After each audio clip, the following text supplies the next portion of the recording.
Pessoal, cortou aqui. Então havia por parte da igreja tentativa de transformar os índios em súditos do rei, em católicos, né? Só que o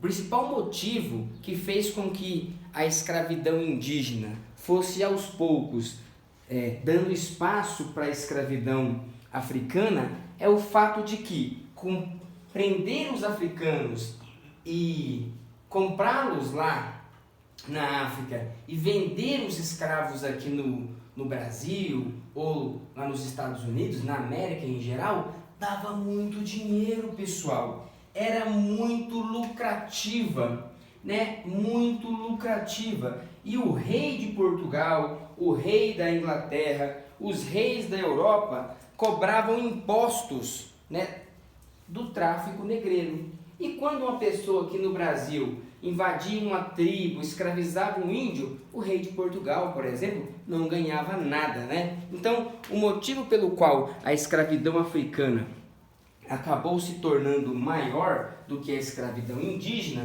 foi justamente pelo motivo financeiro. A escravidão de africanos dava mais dinheiro para os europeus do que a escravidão indígena, né? Pessoal, então vamos passar para o outro tópico, que é o capítulo 8. A vida e o trabalho nos engenhos, né? No Brasil, a maioria dos escravizados trabalhava nos engenhos de cana-de-açúcar ou engenhos de açúcar. Nós já falamos sobre isso, né? Falamos o que é um engenho de açúcar. Hoje, se você falar engenho, as pessoas vão achar que você está falando de uma máquina de moer a cana.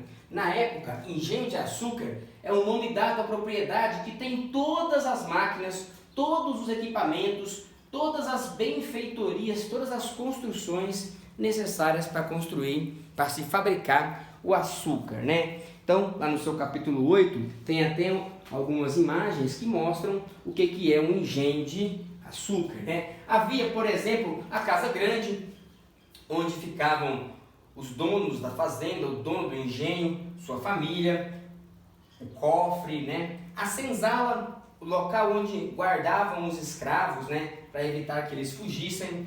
A capela, onde se fazia as orações cotidianamente. A moenda, onde ficava o engenho, né? Para moer a cana. As caldeiras, onde ficavam os tachos para você ferver a garapa, o caldo de cana. A casa de purgar, onde retirava-se as impurezas, os armazéns, também tinham as roças, o canavial, os currais, né? Eu nem coloquei aqui, mas no capítulo 8 tá tudinho lá. Pessoal, e quem fazia quase todo o trabalho eram os escravos, né? Nós vimos que eles sofriam violência, eram presos, maltratados, comiam pouco, a vida deles era muito sofrida e eles viviam muito pouco, né? Porque trabalhavam demais, comiam muito ruim, comiam pouca comida, né? E aí, pessoal, você deve pensar que por causa da violência, por causa do trabalho, eles acabavam aceitando a escravidão, mas nunca aceitaram a escravidão e tentaram diversas maneiras para resistir à escravidão. Algumas vezes tentavam manter músicas, danças, tentavam adorar os deuses deles, né, escondido, né? Na comida eles tentavam incorporar alimentos que eles conseguiam trazer da África e etc. Só que as principais formas de resistir à escravidão, galera, eram as fugas das fazendas, fugir, né? E a formação dos quilombos. A palavra quilombo quer dizer esconderijo na mata, né? O que é um quilombo?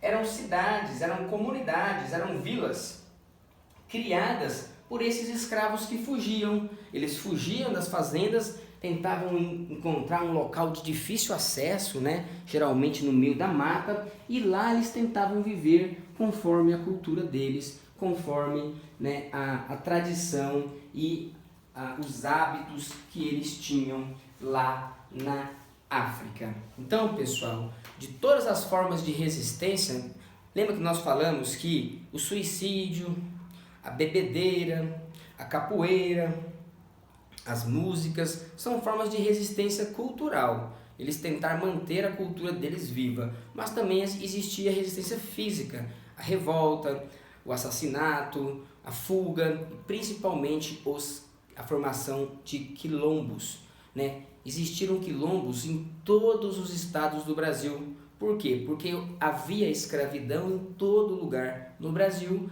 e os escravos nunca aceitaram a escravidão, ok? Então estudem bastante, pessoal, estudem bastante para vocês conseguirem fazer amanhã a atividade sem problemas, ok? Então tchau para vocês, um beijo, fique com Deus.